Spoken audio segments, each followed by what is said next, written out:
Welcome to AI Stopwatch, dispatches from a world racing to extinction. My name is Tango Batelli, and this is the Daily Digest for Tuesday, July 21st. Geometry Dash, Containment Breaches, Citizen Science Contamination, and Another Disproven Conjecture by Robert Hare, Alana Horowitz-Friedman, and Mitchell Howe. First, let's read our dispatch from Robert. Thinking outside the box. OpenAI model that disproved famous Erdos conjecture broke containment along the way. In early May, a previously unpublished internal OpenAI model succeeded in disproving a well-known mathematical problem, the Erdos unit distance conjecture. As OpenAI now reports, the AI had also achieved something else. It circumvented the OpenAI safeguards designed to keep it in check and broke containment. The AI in question is a model specifically designed to work on problems autonomously for very long stretches of time. While it was being used internally, OpenAI observed some concerning behaviors in the model that had not been noticed during pre-deployment evaluations. What happened? The model was tested in the Nano GPT Speedrun, a performance evaluation where the AI's goal is to train a smaller language model as efficiently as possible. During the test, the OpenAI model found a clever trick that allowed it to significantly beat the previous record. Its handlers had instructed the AI to post all results only internally on Slack. The official webpage for the Nano GPT Speedrun test, however, found on the GitHub code sharing site, specifies that test results should be posted directly and publicly on GitHub. For some reason, the model decided to follow the instructions on GitHub rather than the instructions from OpenAI. But since this was an internal test run of a previously unreleased model, OpenAI's security measures were designed to make contact between the model and the outside world impossible. This did not stop the AI, which thoroughly probed the security measures for an hour until it found a vulnerability it could exploit to post its results publicly on GitHub. In its report, OpenAI assesses the situation as follows. Quote, previous models, when they hit sandboxing or environmental constraints, would simply stop and return to the user. This model often kept trying, including by looking for ways to act outside its sandbox. End quote. That wasn't the only incident with this model. In another case, the AI wanted to look at the solutions to certain evaluation tasks on a server it wasn't supposed to access. Although the AI had the necessary credentials for the server, a security scanner blocked it from using them. So the AI split the credentials into two parts so that the scanner would no longer recognize them as the prohibited credentials, and incorporated them into a program that recombined the two parts in a way that would satisfy the server's authentication request. It's a bit like when someone knows that the silhouette of a gun in their carry-on luggage would catch the TSA officer's eye at the airport scanner, so they try to smuggle it in separate parts instead. OpenAI states it has drawn the following lesson from this. Quote, this example shows how each step can look acceptable on its own while the sequence can produce an outcome that would not be approved. It also shows how a model that operates effectively over long time horizons can learn the blind spots of an approval system and work around it to achieve its goals. End quote. We have to worry about that because no one trained this model to escape its sealed-off security zone or to devise sophisticated methods for gaining unauthorized access to off-limits servers. It was simply a consequence of OpenAI training the model to work on a problem tenaciously for as long as necessary to solve it. You cannot build an AI that solves hard problems without building an AI that doesn't give up easily. The very same characteristics that make it capable of autonomously disproving the Erdos conjecture also enabled it to autonomously breach its own containment. We know about these specific incidents because OpenAI noticed them and reported them, which is a good thing.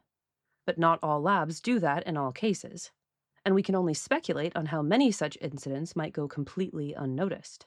One of the reasons OpenAI was able to understand so well what happened was that the model openly reported what it had been doing in its comments and in its chain of thought. What this specific AI model did after it escaped was more or less harmless. But that's no reason to dismiss these incidents. because it doesn't have to stop there, and it likely won't stop there. This time, the AI tried to gain access to a server containing evaluation results and broke out to upload its solution to GitHub. Who's to say that OpenAI's next internal model won't gain access to a server containing its weights in a year and break out to smuggle a copy of itself onto the internet? If we can't contain them now, we shouldn't expect to be able to contain them when they're much smarter than we are. Dispatch from Alana. Manipulating reality. Nature scientists warn that AI is unknowingly impacting the scientific record. Suppose a very smart AI gained deep insight via data and pattern analysis into how human memories are recorded. Could it then use that knowledge to encode false memories? Of your boss telling you to do a specific task, for example. Could it subtly alter how you perceive the world in ways that would change your behavior? In Chapter 6 of If Anyone Builds It, Everyone Dies, authors Nate Soares and Eliezer Yudkowsky offer memory illusion as one possible guess for one possible way a superintelligent AI might manipulate reality. I was recently reminded of this by an article in The Guardian, which covered a much lower stakes but still vaguely creepy example of AI-induced reality manipulation. Humans are using AI to enhance nature images and unknowingly affecting scientific record-keeping. Quote-unquote citizen science is a way of crowdsourcing information about the natural world. Nature lovers and photographers post pictures of plants and animals on platforms like iNaturalist. Information that, according to the platform's director of community support, quote, a scientist could probably never get at scale, end quote. He explains, quote, it is also almost like a sensor of what is happening on Earth in real time. Are plants flowering early? Are species moving north as the climate warms? The more we know about where species are, the better informed we can be as conservationists, end quote. But now, with more and more nature photo platform users creating or enhancing their images using AI, the record is essentially corrupted. In one example, a user asked AI to make their bird image look better, and AI confidently changed the species from an epaulet oriole to a red-winged blackbird.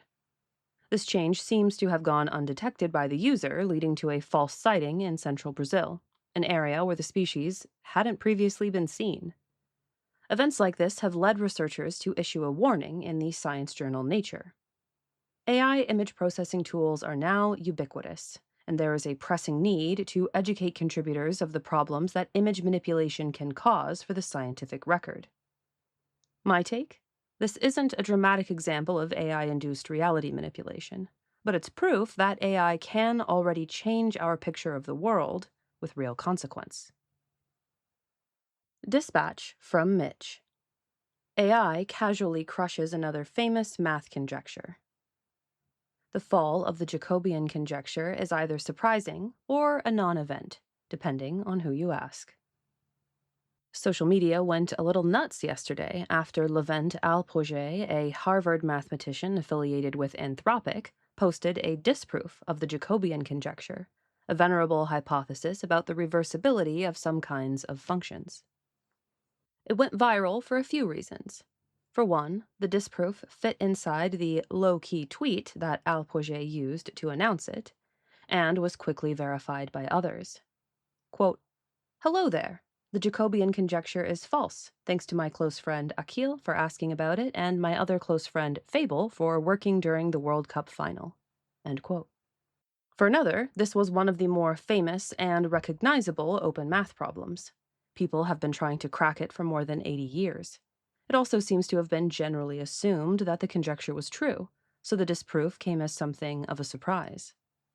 And unlike some other recent high-profile AI math breakthroughs, this one seems to have been achieved by Fable, a commercially available model, rather than a special variant of an internal model optimized for such work, like the special OpenAI model that disproved the Erdos unit distance conjecture in May. But we don't yet know much about how Fable and Alpogé approached the problem to find this counterexample, so people aren't quite sure what to make of it. News site Mashable quoted Andrew Bloomberg, a Columbia mathematician involved in AI math benchmarks, who was unimpressed. Quote, "This is exactly the kind of thing I would expect AI to be able to do. If there was a counterexample that was concise and easy to state that people haven't found because it's a pain to search through all this stuff, AI will find it." End quote. On the one hand, I'm not a mathematician. But on the other hand, Bloomberg's claim set off my goalpost shifting detectors.